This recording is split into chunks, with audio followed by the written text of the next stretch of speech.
Om Doli Surya nulis surat untuk panitia itu ya.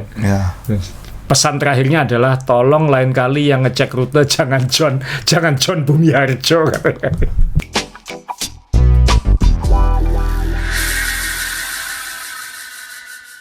Teman-teman, ini hari Minggu, hari terakhir East Java Journey 2026. Mayoritas akan finish hari ini, baik yang khususnya yang 600 kilo, tapi 1.500 juga sudah banyak yang finish. Sepedanya banyak ditinggal di sini karena mereka capek, sepeda ditinggal, mereka ke hotel tidur atau ke penginapan. Nah, ini saya menemukan banyak setelan-setelan yang saya suka gitu. Jadi punyanya Mas Arista ini dari Bali ini, dari Denpasar. Arista kan ya? Panggilannya? Aris saja. Aris. Mas Aris ini dia sebenarnya ikut, kalau lihat tasnya pasti ikut di Genkom ini. Terus saya tadi suka kenapa? Karena dia pakai kombinasi yang kalau YTTA. Yang tahu aja. Jadi if you know, you know. Jadi kalau SRAM itu kan bisa mulet ya, bisa kombinasi. Jadi shifter, crank, sprocket, RJ itu bisa dikombinasi dengan jenis apapun selama itu masih dalam keluarga SRAM. Nah, ini dia pakai settingan yang saya suka. Satu, shifternya udah E1 yang paling baru, yang one finger braking itu. Ini rival. Tapi ini kawin silang semua ini. Power meter cranknya ini SRAM Force yang seharusnya double. Kamu sini. Ini seharusnya double ya. Ini seharusnya double, tapi dipasangin single chainring. Karena SRAM punya parts-nya ya, jadi bisa dikonversi yang double chainring jadi single chainring, masih pakai power meter. Awalnya kan kita nggak tahu kalau ininya ada yang jual, jadi jelek om bautnya kelihatan kan.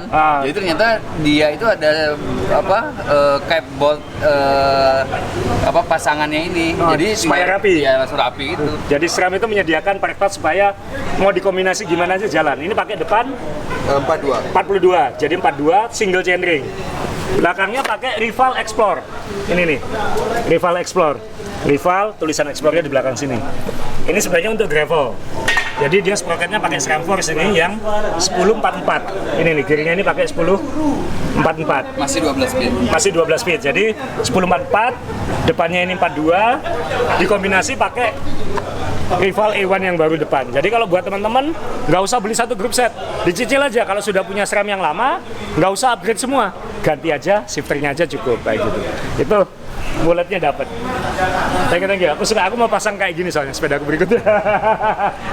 Ada yang duluin orang Bali. Di Bali lebih gampang dapat partsnya sih. Bali. Ini sepedanya Doni ya? Ya Doni ya. Sebenarnya udah dicopotin, ada lampunya yang aku pengen review tapi lampunya dibawa pulang sama dia. Tapi ini bannya ya. Pana Racer Gravel King Plus yang slick. Ini ban salah satu ban favorit saya. Ini ban yang bandel badak, kayak nggak bisa bocor. Sebenarnya dia itu tubeless tapi ini dibuat clincher sama dia. Nah, katanya Doni itu juara EJJ 1.500 tahun lalu, 2025, tahun ini dia 5 besar lah. Dan ini kata dia ban ini saya sudah pakai di Lintang Flores, sudah dipakai di Bentang Jawa, sama dipakai EJJ 1.500 tahun ini. Tidak sekalipun bocor.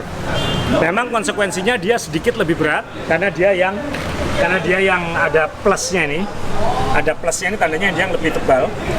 Tapi dia 3 event ultra nggak ada yang bocor. Semuanya 3 event kelas berat.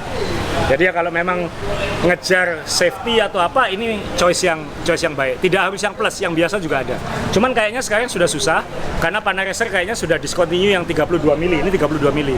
Jadi Pana Racer sekarang kayaknya bikinnya yang 30 lalu 35. Cuman ini termasuk harta karun setelahnya. Nah, tadi kita udah bahas bannya Om Doni ya, pakai Pana Racer Gravel King. Nah, ini yang saya maksud, lampunya ini orangnya datang. Kayaknya barusan mandi seger dia. Nah, ini saya suka konsepnya karena lampunya dipasang di fork. Jadi nggak ganggu handlebar karena kemarin dipasangin macam-macam kan. Jadi dipasang di kanan kiri fork, ada mountnya. Seperti ini. Nah, lampu yang andalan dia ini bisa dijelasin lampu apa ini, Mas? Ini Phoenix, kebetulan Phoenix BC22R. Nah, apa istimewanya pakai lampu ini? Saya nggak pernah ngecas nih. Nggak perlu dicas, 1.500 kilo nggak ngecas? Nggak ngecas. Cuman saya bawa ini banyak. Baterainya 3 saya. Jadi dia pakai baterai, nggak pakai colokan. Jadi cara gantinya gimana? Jangan putar aja sini. Tinggal diputar. Nah ini, Baterainya dilepas. ini baterai aslinya Phoenix. Nah, ini baterai aslinya 3.500 mAh ya. Tapi ternyata di Asko banyak juga. Jadi belinya gampang di Indonesia. Tuh. Nah, ini beli di Asko kan, Crispo. Ya gitu. Ini 3.000 lebih kecil sedikit kapasitasnya, tapi sama ya. Ya. Ini bisa dipasang di sini. Jadi udah tinggal ganti baterai, lebih cepat daripada ngecas. Betul. Jadi kalau di tengah-tengah jam 12 malam baterai habis, Ganti. lampu habis, nggak bingung ngecas. Pasang cek jalan lagi. Betul. Bisa berapa lama? Nah, ini 12 jam segini. 12 jam. Tapi saya pakai 50%. Ya 50% ya. 50% bisa tahan 2 jam. Aslinya berapa lumen ini? Nah, ini 1.200 gitu. Berarti yang dipakai kira-kira 600 lumen ya. 600 lumen bisa 12 jam, istimewa itu. Nah, itu trik lagi anak ultra ya. Ya. pengen tahu sepedanya Yusuf Kibar. Setelannya apa? Ya kalau yang lain nggak usah dilihat, ini setelan pembalap bisa dilihat Mas. Oh, sudah, Bang. Kita ambil. Kalau pembalap itu nggak usah dilihat yang lain karena sama dia pasti dihajar. Yang pengen tahu kombinasi gini apa? Pakai Ramulet ini pakai RD X1 punya MTB. X01 punya MTB tapi wireless ya. Wireless, betul. Sprocketnya? Sprocketnya 1052. 1052. Iya. Dikombinasi depan pakai SRAM Force single, Pakai 42. pakai 42. Chainring 42. Tapi kamu punya kombinasi 38, 38, 40, 42, 44 sampai 46. tinggal tergantung medannya seperti apa. Iya, betul. Waktu unbound pakai Pakai 46. pakai 46. Jadi sekali lagi ini juga SRAM, ininya pakai Force, Force yang lama, Iya. Force D1. Jadi ini mulet juga, ini kombinasian juga. Gitu. Iya, Karena tergantung medannya tinggal ganti aja, nggak usah ganti semua grup set. Iya, tinggal ganti chainring aja. Nah, ini Wednesday KS ya, Iya, TPKS. Wednesday Jumni KS. Jadi sepeda ini KS, Om John menang 40 up solo, Wow. kamu menang pair pakai pair sama. Mantap. Oke, thank you. Ya, siap.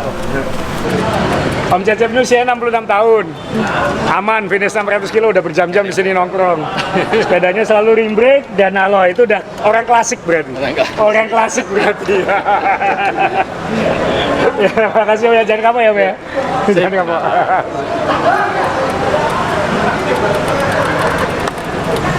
Teman-teman, ini sepeda finisher terakhir alias jersey merah EJJ 600 km milik Om Niko, dan ini Wednesday AJ1 Titanium. Dan ini ada banyak, orangnya kan sangat safety dan sangat hati-hati. Jadi ada banyak lakban ini, banyak lakban hitam di sekeliling. Ini satu untuk orangnya ingin memprotek frame-nya dari tas-tas dan lain-lain. Tapi sebenarnya itu ada fungsi lain. Kalau misalnya ada yang lepas, ada yang apa, yang paling gampang kan pakai lakban. Caranya gimana? Copot aja satu, copot buat ngikat, copot buat ngikat. Kalau misalnya ada spok putus, kan butuh diikat.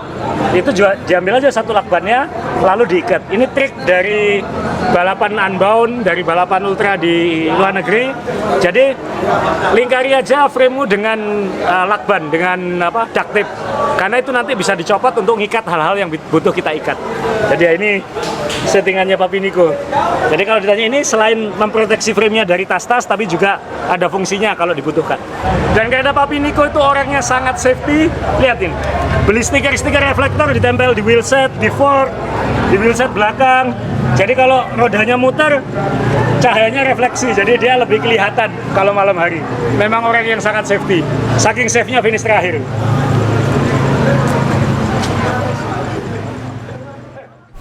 Teman-teman tadi sudah lihat video setelah finish, kan saya penasaran sama sepeda-sepeda yang finish. Jadi kita lihat, khususnya yang finish 1500 itu ternyata equipmentnya ada yang belum kita bahas sebelum event.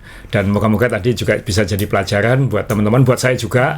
Saking sukanya Om Riz, sama saya beli beberapa yang mereka pakai itu, penasaran pengen nyoba juga gitu.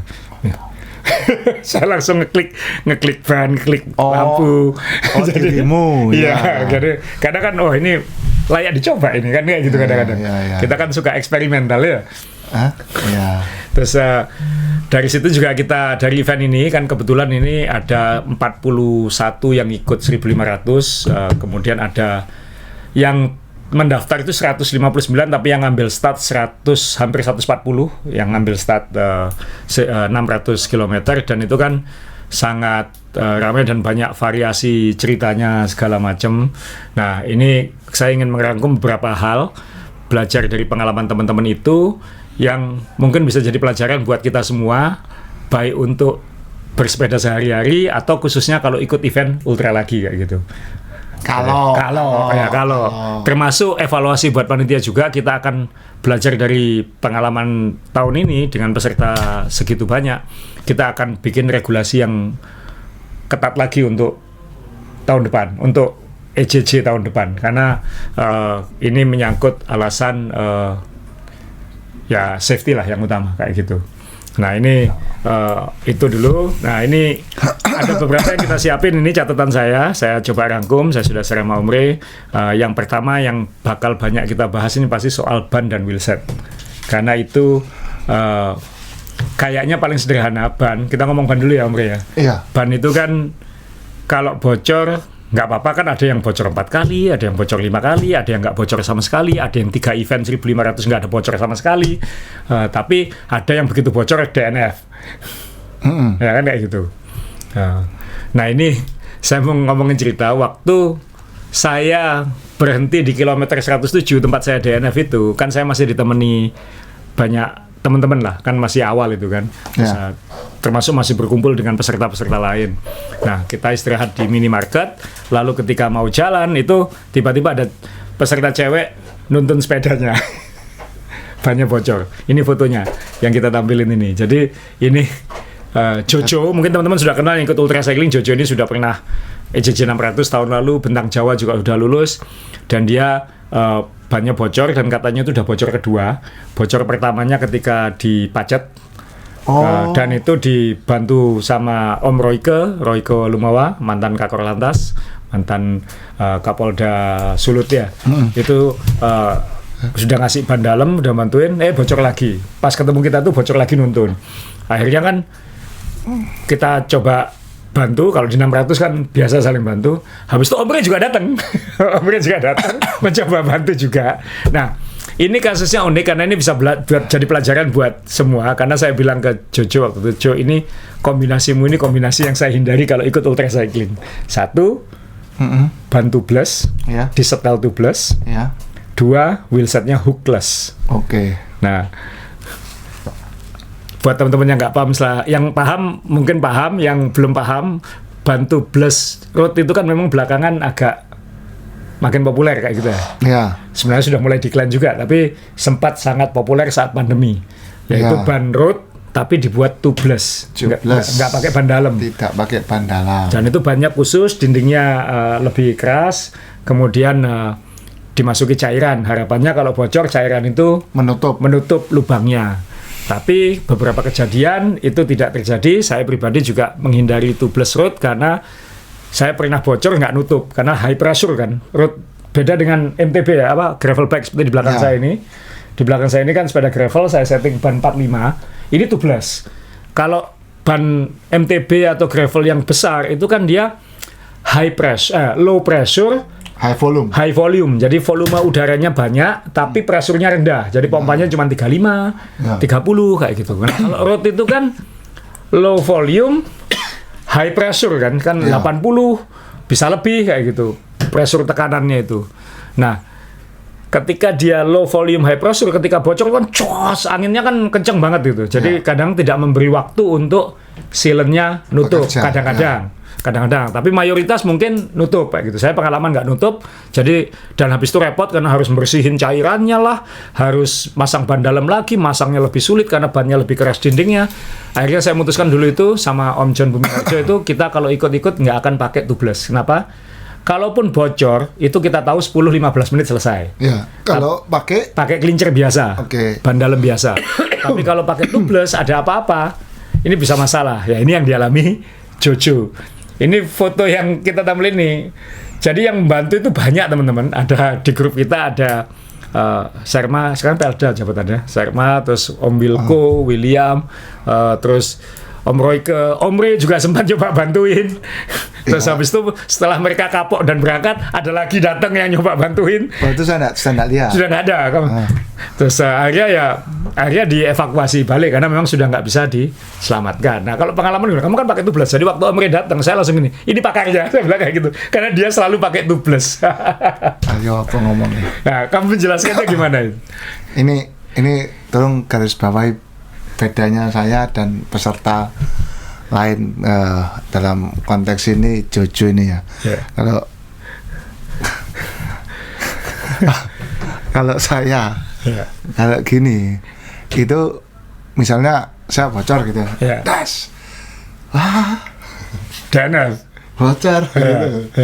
Iya, soalnya alasanku kuat untuk nggak melanjutkan kesulitan ini. Ya, dan kamu bilang waktu itu, wah itu kalau aku DNF, dia langsung bilang kayak gitu. Nah ya, karena kan 1 tahun lalu saya seperti gini, bisa jalan lagi, bisa jalan lagi, tapi tenaga saya untuk benerin ban itu hampir 3 jam sampai lemes. Ini 3,5 jam. Akhirnya nggak berhasil. Ya, saya 3 jam dan berhasil. Saya berhasil yang tahun lalu tuh berhasil karena saya bisa pakai ban kelincer ya, maksudnya ban dalam. Akhirnya dipasangi ban dalam kan? Pasangi ban dalam. Terus habis itu waktu itu saya dibantu dipinjemi tang untuk nyukit. Itu jadi pinjemi. Jadi kalau itu tidak dipinjemi tang, saya nggak bisa nyukitnya, nggak bisa. Jadi cukitnya itu sudah putus, bawa 2 cukitnya putus, bawa pakai tang, terus akhirnya bisa di tang itu harus yang besi ya kadang-kadang. Tang itu simple, tahu buat apa? Nyopot pentilnya. Jadi tubeless itu kan, nah ini valve-nya ini kan khusus. Iya, valve-nya ya khusus. Nah, dipasangnya seret sekali supaya kan udara nggak keluar. Iya. Ketika saya ganti ban dalam, itu saya nggak bisa buka karena ada cairan kadang-kadang masuk ke situ bikin dia lebih erat, lebih seret. Apapun itu seret. Nah, akhirnya minjem tang itu cuman buka valve-nya ini terus diganti valve-nya yang sama ban dalam itu. Ya. Jadi effortnya banyak ya. Bukan banyak tok, capek ya. Capek. Aku ngeliat aja capek men. Aku udah pengalaman, aku nggak mau bantuin kayak gitu. Karena adik saya juga pernah pakai hookless tubeless waktu ikut Manado.com dulu itu sampai mekaniknya itu sampai bilang, Mbak jangan pakai ini lagi ya, dia cukit itu patah 2 katanya gitu. Jadi memang itu kombinasi yang paling melelahkan kalau bocor kayak gitu kan ya. Yang dialami ini kan, kalau dia bilang tapi ini nggak pernah bocor Om, saya ikut Bentang Jawa nggak bocor. Iya, kalau misalnya lubang-lubang mikro atau apa mungkin dia bisa nutup kayak gitu. Cuman ketika bocor, jadi antara kamu bisa setahun nggak bocor, tapi ketika bocor kamu DNF, kira-kira kayak gitu kan? Iya, betul. Kalau pembalap pro pakai tubeless Om. Iya, pembalap pro kalau bocor ganti sepeda. Ganti, nggak usah macam-macam lah kita. Makanya ya itu tadi. Nih. Kalau saya tuh tetap pakai tubeless. Tapi mentalnya juga siap. Kalau bocor. Siap untuk DNF atau siap untuk 3 jam betulin? DNF ya. Loh, soalnya jadi do or die pakai tubeless itu. Sebetulnya bisa dibetulin. Tapi waktu itu kan saya datang tanya, saya bawa plaknya, terus kamu ngomong toh, nggak kelihatan bocornya. Iya, nggak ketemu. Saya sudah beli sudah ada handy plus untuk just in case untuk nempel dari dalam, terus diganjel uang segala macam, tapi nggak ketemu. Nah, makanya saya ngomong, kenapa nggak beli bak? Beli bak sekali aja. Bak air itu. Bak air toh, maksudnya. Ya ampun Om, repotnya. Nggak maksudnya gini. Biasanya kalau tubeless itu bocor, cairannya tuh kelihatan, gitu, kelihatan muntup gitu. Ya itu kemarin dicari nggak ketemu. Nggak tahu apakah itu karena udah nutup atau apa. Yang paling bahaya itu bocor di dinding kan? Valve. Oh, di valve-nya. Di valve. Oh, bisa jadi. Di valve-nya.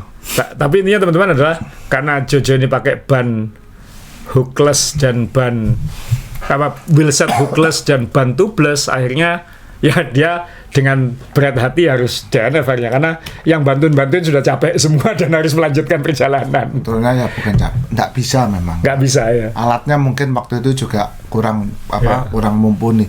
Tapi saya jelaskan sedikit itu, kalau tubeless kenapa urut ini nggak bisa nutup? Karena kekuatan karet dari ban rodnya ini itu kan tipis banget. Beda sama kayak gini ban MTB. Ban MTB tebal ya. Nah, ban MTB itu kan kalau dites tubeless pakai paku lah, pakai apa. Jadi benar-benar live itu digelindingkan gini pakai baut gitu lewat nutup. Karena karetnya apanya tuh strukturnya kan beda. Agak lebih tebal. Nah, kalau kita kan pakai ban rod ini tujuannya walaupun lebar walaupun saya pakai 34C itu kan ya tetap tipis, cuma ya ombohan sedikit gitu, tapi secara berat apa kan tipis. Kalau ini kan tebel, hampir sama kayak MTB, tebel gitu. Dan ada beberapa brand itu beda anunya cairannya. Jadi cocoknya sama mana kayak gitu?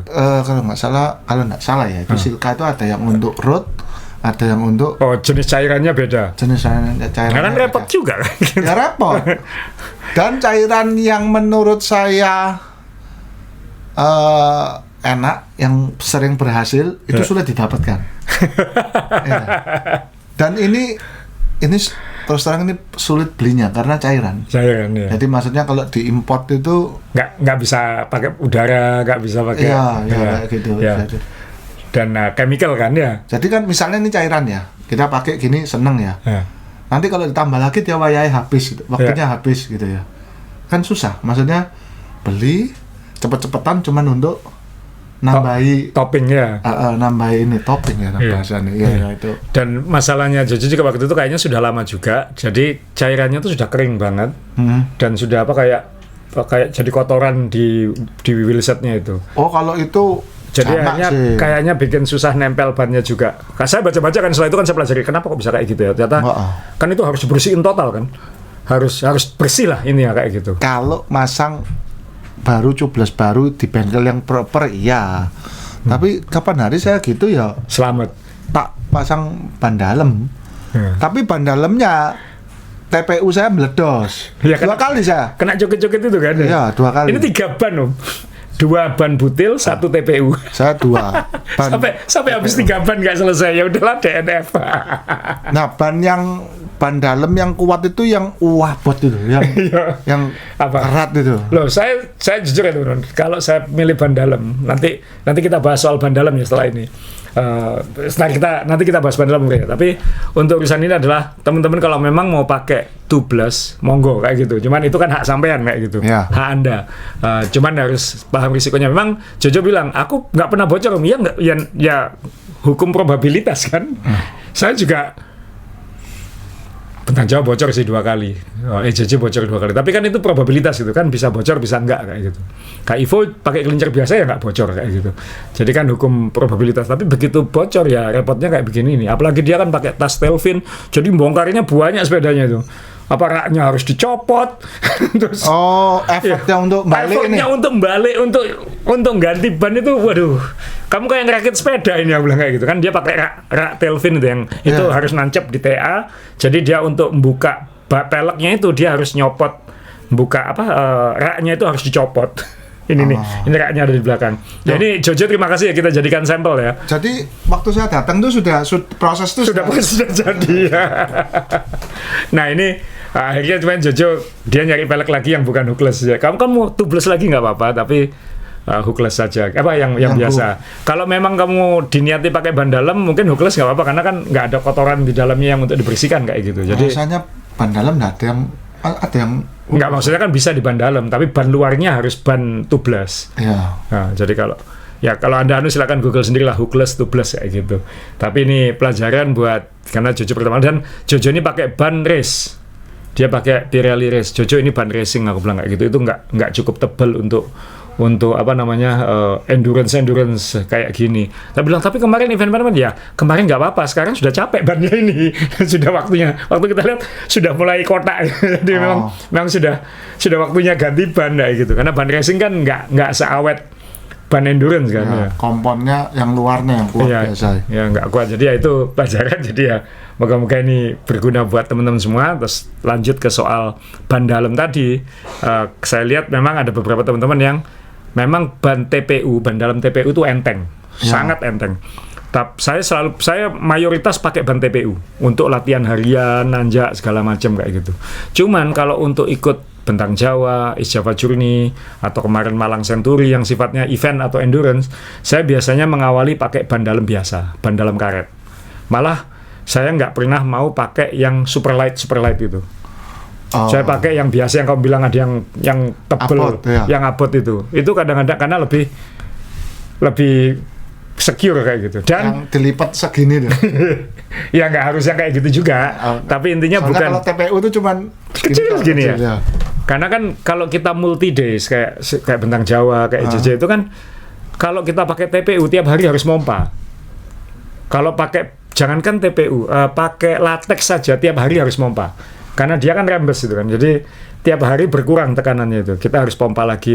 Sekali lagi pembalap pro itu nggak masalah, dia nggak usah mikir itu, mekaniknya yang pompa. Ya. Tapi kalau untuk kita harian, kan apalagi kalau ultra kan kita masa tiap hari harus pompa, apalagi kita bawanya pompanya kecil misalnya kayak gitu kan, kurang convenient. Duh, tapi kok tubeless itu saya pompa tiap hari.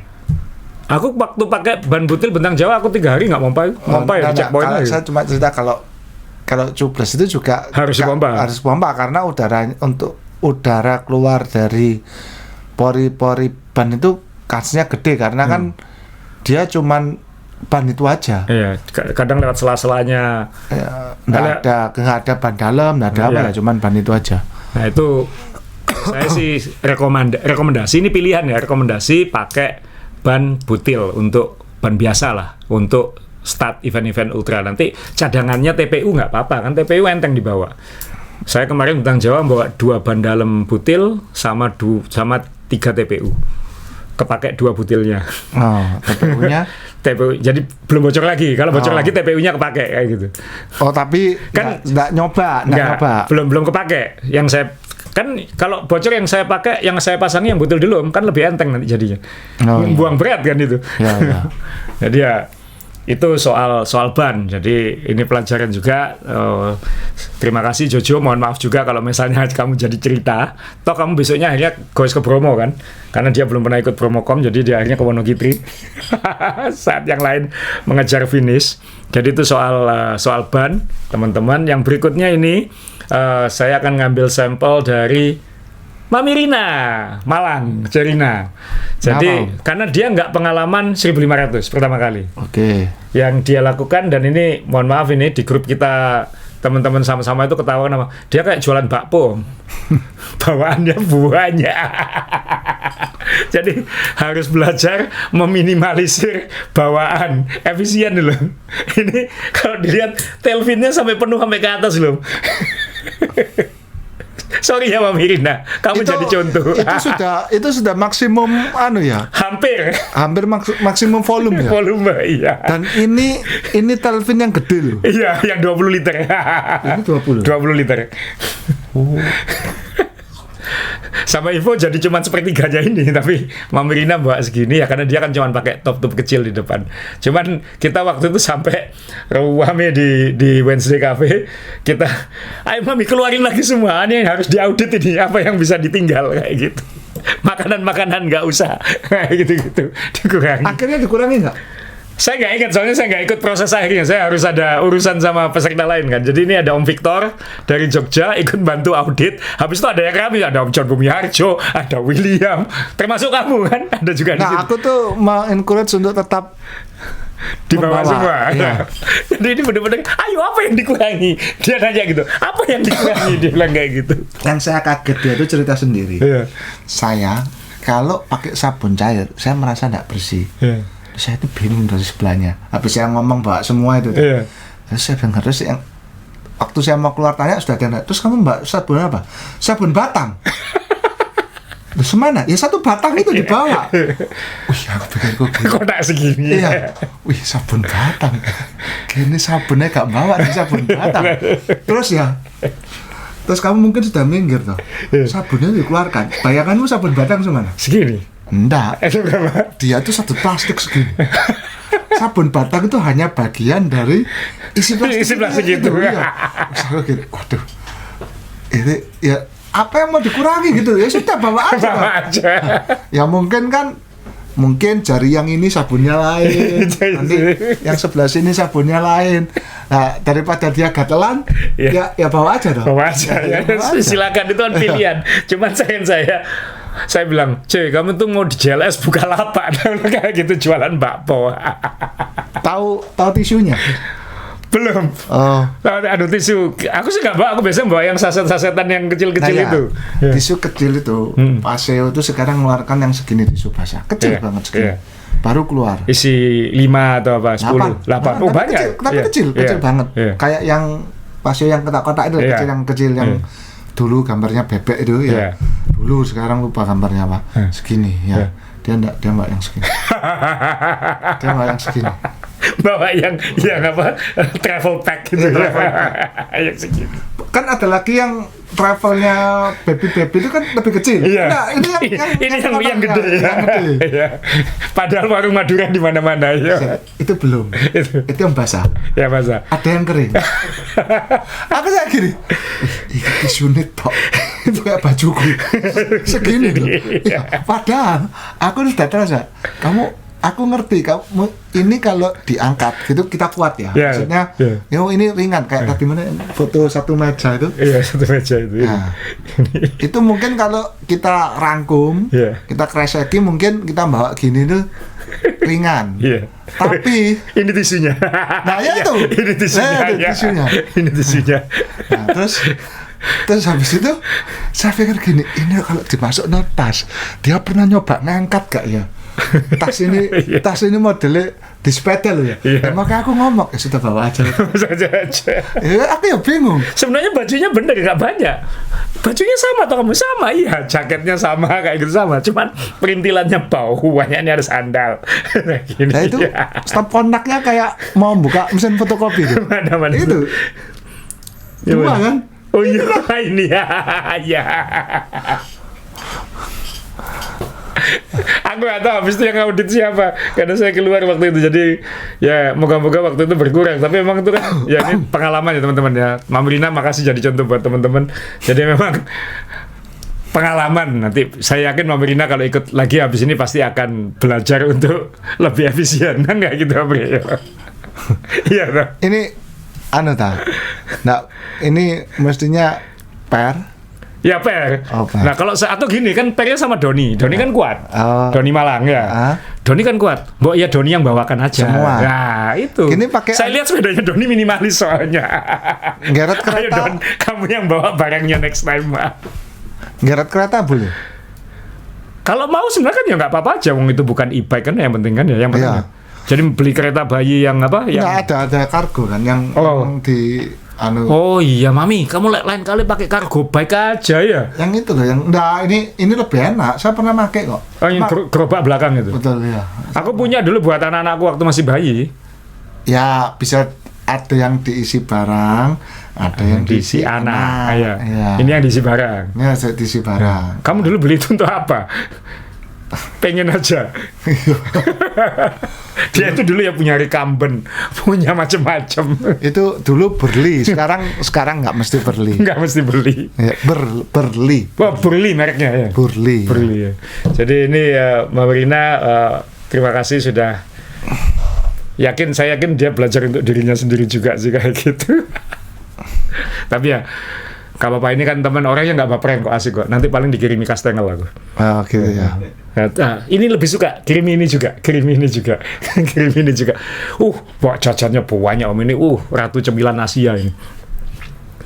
Kamu dijamin nggak kelaparan ikut dia. Temanku ya sering mbak jajan om, tapi nggak boleh dilihatkan orang.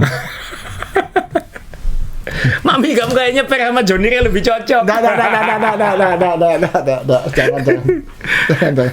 Terus yang berikutnya nih teman-teman, ini soal rute ya kan, banyak yang kan rute itu ya saya paham sih, mungkin khususnya yang 600 mungkin banyak yang belum mempelajari kayak gitu. Berat tahun ini saya ke ya ada yang bilang tolong yang ngecek rute jangan John Bumi Harjo lagi.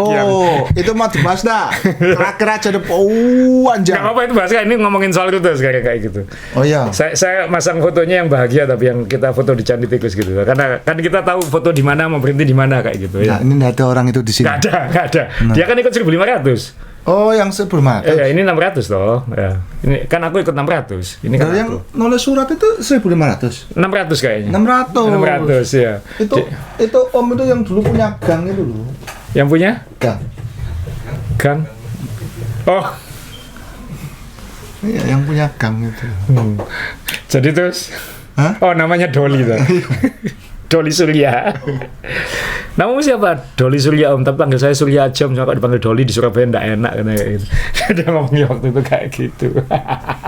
Tapi tulisannya bagus. Panitia senang, terima kasih Om. Nah, iya. Anda membuat senang staff main sepeda. Saya waktu dapat dikirimin surat itu saya nggak tahu. Dia nulis nomor bibnya toh. Iya, itu kan di grup WA. Nah, ini teman-teman bisa baca di IG-nya main sepeda ya, yang Om Doli Surya nulis surat untuk panitia itu ya. Iya. Pesan terakhirnya adalah tolong lain kali yang ngecek rute jangan John Bumi Harjo. Saya bilang sorry Om, biasanya saya yang ngecek karena saya baru operasi lutut, akhirnya John yang ngecek. Aku tuh itu sudah dikurangi loh Bre, sudah dikurangi EG-nya dan tanjakannya udah dibuang satu yang kejem.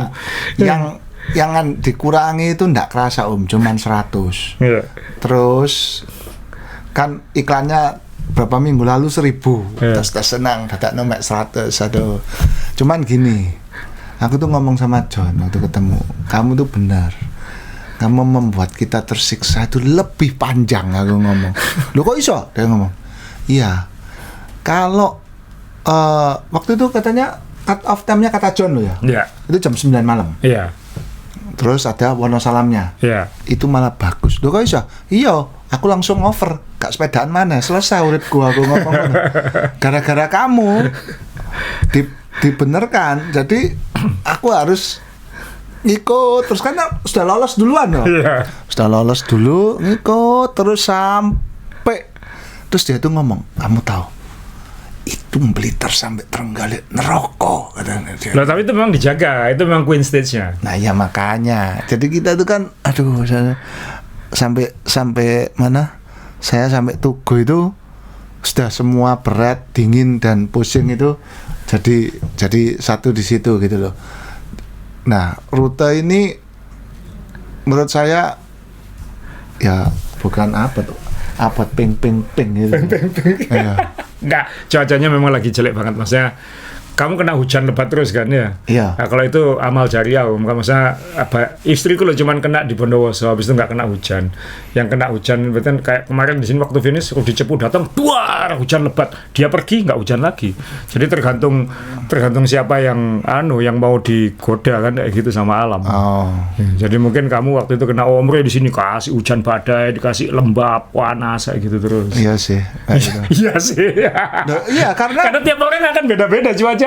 Bener. Nah, contoh itu saya tuh waktu capek, pengen ngasuh di pinggir jalan. Dipanggil sama dua peserta. Omre, sini, itu rumah makan Padang, Depot Padang. Sini. Tengah masuk dia tuh mau berangkat. Dia mau berangkat, mereka mau berangkat 2 orang. Mereka mau berangkat, tahu-tahu mereka tuh enggak jadi lagi. Loh, kenapa Om enggak jadi? Hujan Om. Gitu. Kan biasanya orang pesepeda itu kalau hujan kan seneng. Ntar tunggu saya makan terus kita berangkat hujan enak ya gitu. Mereka tuh menurut saya waktu itu walai gitu ya, maksudnya pakai jas hujan, pakai celana gitu ya, celana plastik gitu. Terus yang satunya sudah pakai proper. Temen dia bawa cadangan dipinjamkan dikasihkan ke temannya. Jadi yang satu ini enggak bawa, akhirnya dipinjamkan sama ini. Om dia enggak pakai jaket. sudah selesai makan nih, saking lamanya nunggu hujan. Oh, enggak dah. Dan saya panas capek. Kena air biasanya enak seger, betul ya? Start das, nak hujan, terus langsung saya minggir. Karena hujannya kok disawat es teh. Watem. Hujannya tuh dingin. Aku langsung jaketan di pinggir itu. Wah, ini kualat gitu. Terus akhirnya jaketan di situ, hangat. Terus enak nih kayak gini terus dah berhenti. Nah, kalau saya KO-nya ya waktu di Tugu itu. Jadi di Tugu itu dari Trenggalek ke arah Ponorogo. Ya. Di Tugu itu sudah hujan, berat-beratnya yang saya ngomong sama Tatang sebelumnya. Aku aman nih, gak apa-apa. Loro ya. Terus ada peserta sebelumnya aku Lacet-lacet.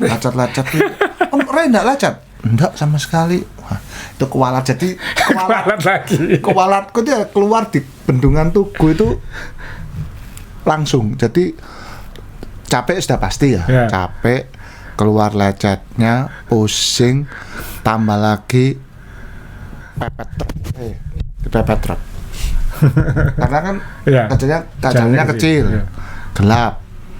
Nah, kita ini kan namanya tenaga sisa-sisa itu kan sudah jalannya glek gini, terus truknya juga nyari haluan supaya nggak nubruk depannya. Ya yang dibel siapa? Ya saya kan. Ya, minggir. Jadi kayak ceklek, jadi turun, dia lewat, naik lagi, nurun lagi, terus gitu terus lama-lama pegel aku tak suruh akhirnya. Ya itu. Tapi ya memang hujannya nggak berhenti. Ya, ada yang kena benar-benar hujan, ada yang enggak. Memang ini random. Kan kita mencakup area yang ratusan kilometer. Ya. Kayak waktu kita onbound lah. Ivo kena hujan, kita kena lumpur kayak gitu kan. Ya. Jadi tergantung tempat, jam dan situasinya. Tapi ya kalau pelajaran saya memang harus pelajari rutenya, karena ini kita ngomongin soal tips itu ya. Maksudnya banyak teman-teman itu yang tidak study rutenya. Itu dianggap udah ngikuti aja gitu. Padahal kan itu bisa dilihat kalau entah itu di Garmin Connect, entah itu di Komoot, entah itu di Ride with GPS atau di app navigasi apa yang digunakan, kan profilnya bisa kelihatan loh. Ketika di mana seperti apa itu bisa dipelajari. Jadi mungkin teman-teman harus lebih, kalau yang 1500 nggak masalah, mereka sudah tahu caranya. Cuman yang 600 ini banyak mungkin pelajaran utamanya itu, termasuk ya menghadapi situasi gitu. Itu aja yang harus dipelajari. Ya, tapi kalau rute ini saya nambahi Om Surya tadi itu ya, karena depannya kan nggak bisa disebut ya. Om Surya itu rutenya ini akan jadi lain bila lightning-nya ini lain. Cahayanya lain. Jam berapa dilewati? Ya. Karena waktu saya lewat itu sudah bahasanya sini surup ya, sudah mau maghrib itu ya. Sudah antara gelap sama terang itu sudah berbatasan itu ya. Itu waktu itu saya sudah mikir, ini kok jalannya kok kayak gini banget ya. Pas gelap saya naik ke jalan gravel yang menurut saya itu cukup bahaya. Untungnya terus ya akhirnya padahal itu kurang berapa ya JP1, kurang sedikit kok, 40-30 kilo berapa padahal datar ya. Akhirnya ya nggak jadi cepat, jadi lama karena banyak nuntunnya jalan aspal rusak dan lain-lain. Aspal rusak, tajam gitu ya kayak gitu. Nah, jadi kalau itu terang, ya nggak masalah, saya bisa milih jalannya karena gelap. Ya itu kan pilihan-pilihan kan, maksudnya ketika kita kayak gimana kan kita tahu dirinya sendiri. Kayak Bentang Jawaku, kamu Bentang Jawa, Om John nggak kena gravel gumitir, saya kena turunan 16% jalan batu Om. Ya udah saya tuntun aja gitu. Jadi kan harus adaptif lah, kayak gitu-gitu. Ya, adaptif itu untuk yang kuat, karena yang kuat itu bisa ngomong, nanti saya sampai sana sebelum gelap, set begini. Kalau yang nggak kuat itu, maaf, pilihan Anda semakin sedikit. Anda kepinginnya sebelum gelap Anda sudah sampai, tapi apa daya, sampai gelap pun Anda belum sampai-sampai. Ya, gitu. Bedanya di situ. Ya, itu soal rute, dan pastikan baik komputer, banyak peserta baru ini settingan baik komputernya itu masih default. Kan waktu TM diingetin kalau baik komputernya punya fitur auto reroute, matikan. Ya kan? Karena dia kan maunya smart kan. Jadi kalau kita kesasar dia nyarikan jalan kayak gitu. Tapi untuk event-event seperti ini, seperti East Java Journey, Bentang Jawa atau event-event ultra lain, kan itu fixed route. Ya. Fixed route itu kan harus ngikuti saklek jalannya kan kayak gitu kan. Nah itu kan kalau baik komputernya punya fitur auto reroute, ini khususnya Garmin ini ya, itu matikan gitu. Karena kadang-kadang dia mungkin dibilang, oh ini jalan ini bukan jalan yang semestinya, jadi jangan lewat situ, ada gitunya kadang-kadang. Iya. Ya kan? Kalau misalnya di jalan utama masuk gang misalnya, kadang nolak dia, disuruh lurus kayak gitu. Nah itu matikan auto reroute-nya, itu beberapa masih belum. Dan loh itu ada fitur gitunya toh ya, karena kan nggak pernah ikut event-event kayak gini dan hampir nggak pernah pakai navigasi kan, karena tahu semakin mahal cyclocomnya, semakin pinter, semakin cepat reroute-nya, Anda mungkin nggak kerasa. Iya, tahu-tahu salah kayak gitu. Tahu-tahu salah. Iya. Jadi misalnya mestinya belok, tahu-tahu dia ngajak lurus. Dia sudah mikir, sudah bisa namanya aja reroute, jadi sudah di reroute lurus, nanti ketemunya belokan lain. Nanti ketemunya di jalan itu juga, tapi di depan sana gitu. Ya itu juga banyak kemarin jadi kesalahan.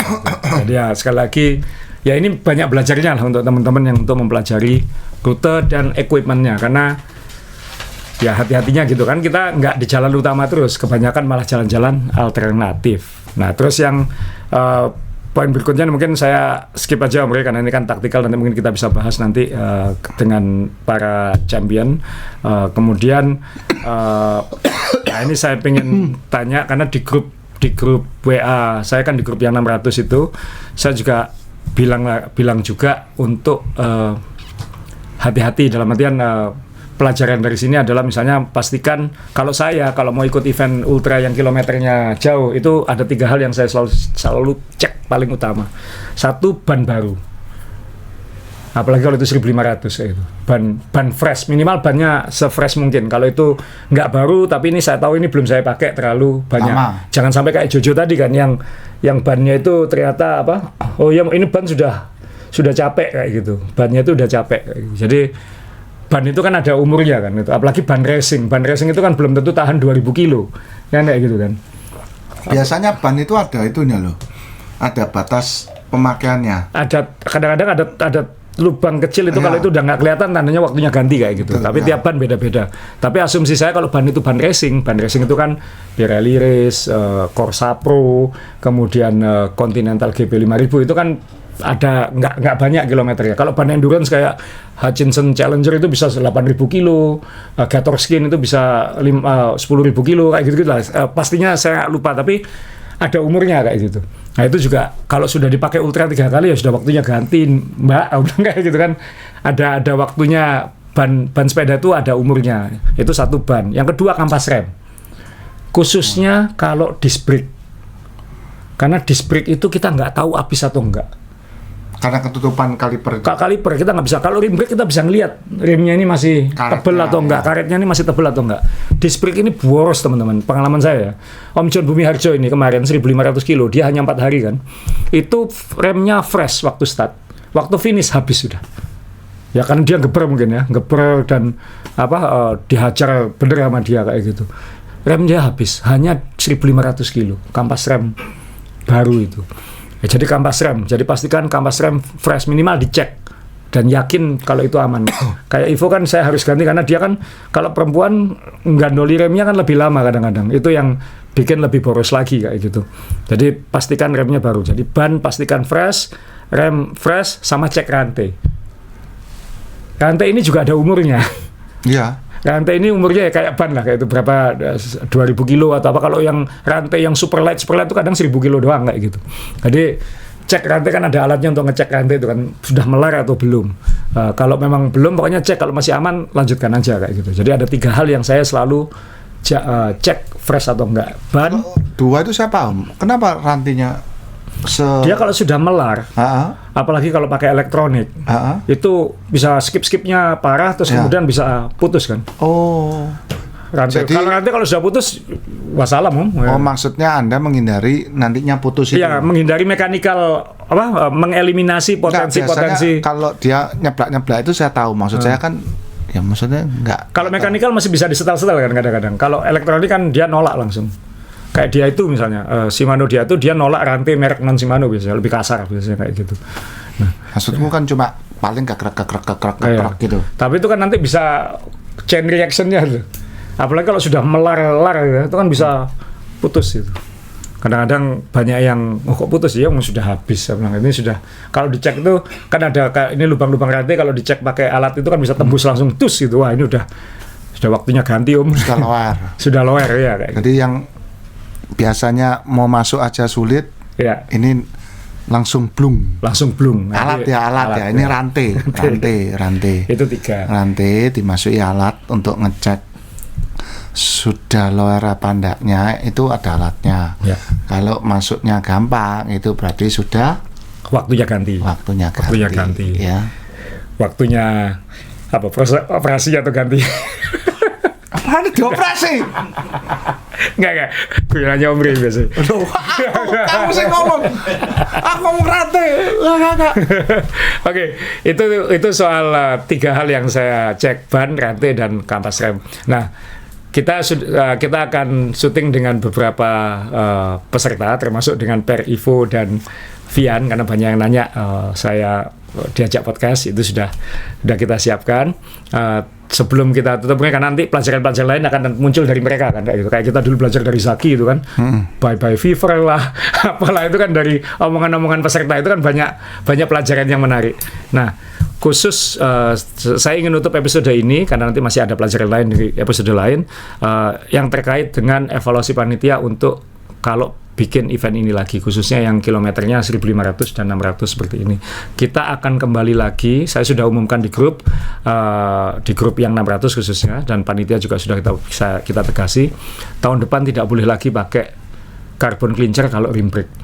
Dulu EJJ pertama kita ketati itu, banyak yang protes, oke lah, toh mereka sudah tanda tangan, itu risiko masing-masing, tapi saya sudah nggak mau lagi itu. Maksudnya kalau kamu pakai rim brake, pakai alloy rim. Udah nggak boleh lagi pakai karbon karena risikonya. Ya, ini Dr. Nur Hidayat, sahabat kami dari Madiun. Waktu di CP Madiun yang 600 kilo, dia itu untung ketahuan di Madiun. Ini kondisi rimnya celong Om. Jadi ini kalau kita zoom ya, ini sudah terkikis ini ya. Jadi sudah dari batas remnya itu, brake line-nya itu sudah masuk ke dalam dan retak akhirnya. Nah ini untung ketahuan itu. Ini kan sangat-sangat berisiko kayak gini-gini. Jadi karena tekanan remnya jadi tidak ada. Betul. Tekanannya ngeblong dan ini Dr. Nur, makasih fotonya dikirim. Kalau ada yang mau nanya, yang kenal Dr. Nur Hidayat, beliau aktif juga di media sosial, bisa tanya ke beliau situasinya kayak mana. Ya untungnya di Madiun, jadi dia bisa dapat replacement di kota lah, dapat replacement wheelset. Itulah kalau ada kejadian, kalau di kota itu lebih fleksibel gitu. Jadi ini akan kita ketat lagi tahun depan. Kalau rim brake kita akan larang pakai karbon karena kalau bahasa teman-teman nyenggol nyawa kayak gitu udah. Dan ini kita ingin eliminasi tahun depan, nggak boleh lagi. Kita tidak melarang, tapi tidak melarang pakai rim brake, tapi melarang pakai rim brake dan carbon clincher. Nah, gitu. Ini jadi teman-teman yang punya carbon rim atau yang mau beli atau apa, pastikan quality-nya bagus, apalagi kalau itu belinya second ya Om ya. Cek kondisinya. Salah satu indikatornya, Dr. Nur ini kan kilometernya tinggi sekali. Ini kan cyclist banget ini. Ini maksudnya kemana-mana bersepeda, keluar kota bersepeda segala macam. Jadi mungkin ini sudah masa pakainya juga mungkin sudah ekstrim ya. Sudah ekstrim. Sehingga saat dipakai di event seperti ini dia semakin tertekan dan akhirnya terjadi seperti ini. Ya ini yang kita ingin eliminasi. Jadi evaluasi kita adalah tahun depan kita akan kembali ke aturan original EJJ. Kita akan melarang carbon rim brake. Mungkin saya juga saran ke teman-teman penyelenggara lain, khususnya event-event ultra, mungkin juga menerapkan aturan seperti ini. Siapa tahu event-event penyelenggara event ultra lain kan mungkin nggak punya aturan yang ketat, belum tentu semuanya punya aturan yang ketat kayak gitu.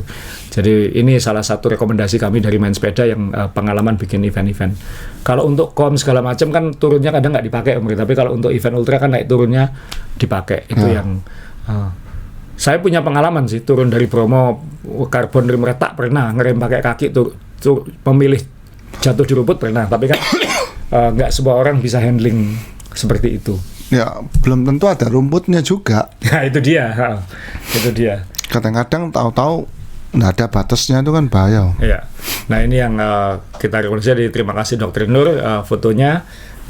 Beliau juga sharing ini di grup, dan di grup saya langsung keluarkan rekomendasi seperti itu. Ya, Amr ya. Jadi setuju kan kalau kayak gini kan? Ini kan terkait dengan safety ya. Kan waktu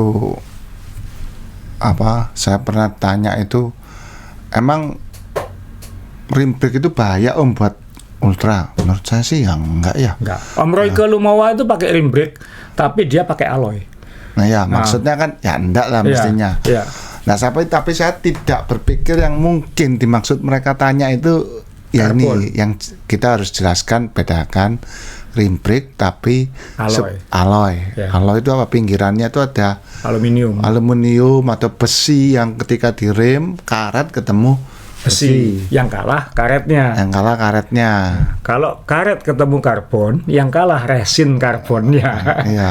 Panas kan? Panas. Jadi yang kalah karbonnya. Jadi ya ini sangat-sangat buat panitia tahun ini ini pelajaran utama kita kayak gitu. Dan ini salah satu sampelnya adalah Dr. Nur. Jadi itu mungkin teman-teman episode ini, mohon maaf kalau masih ada kekurangan. Kita masih ada episode berikutnya, episode setelah ini dengan Ivo dan Vian. Dan nanti kita coba undang Zidane juga. Siapa tahu kita bisa mengulik lebih strateginya Zidane, karena dia pengalaman betul dan taktikalnya bagus menurut saya kemarin itu. Selain karena saingan utamanya usianya hampir double dia semua ya. Tapi ya buat teman-teman yang sudah ikut EJJ, kami ngucapin terima kasih. Event berikut kita selanjutnya adalah ini gravel Glenmore yang dilewati 1.500 kilo, tapi kita habis lebaran event kita adalah gravel. Glenmore ini masih Oktober, tapi saya pakai kaos gravel ini. Jadi nanti bulan April kita akan gravel di Blitar. Jadi teman-teman yang belum daftar atau berminat bisa dilihat di aplikasi Main Sepeda, ada kalendernya di situ. Jadi kita bulan April kita akan gravel di Blitar. Bulan Juni kita akan promokom. Yang belum daftar itu ribuan yang ikut. Terus kemudian Agustus kita ada Madiun Ponorogo Ngebelkom, nanjak ke Telaga Ngebel, itu baru. Kemudian bulan Oktober kita ada Glenmore Gravel yang fotonya kita tampilkan ini di Glenmore. Ini kayak unbound gravel Om. Wah, ini asik. Rutenya ini kayak mana? Ini Glenmore. Oh, ini Glenmore. Yang kemarin 10 kilonya dilewati oleh peserta 1.500. Ya kan kayak unbound ini kan ya? Mestinya berapa kilo nanti? Eventnya? Yang race 100 kiloan, yang non kompetitif 80 kiloan. Oke. Ya. Tapi 80 kilo, 100 kilo off-road itu kan kayak 100 sama 150 on-road kan kayak gitu. Ya. Makanya kilometernya lebih sedikit. Tapi ini kalau Anda penasaran dengan unbound gravel di Amerika, yang paling mirip adalah Glenmore di Banyuwangi ini. Jadi bisa dicoba. Kami juga pasti akan melakukan cek rute dan lain-lain. Jadi tunggu update dari kita. Dan nanti untuk ultra kita bulan Desember awal kita ada West Java Journey. Start dan finish di kota Cirebon. 400 kilo dan 200 kilo. Jadi bisa lihat di aplikasi Main Sepeda. Jadi terima kasih dan sampai ketemu di event berikutnya. Terima kasih.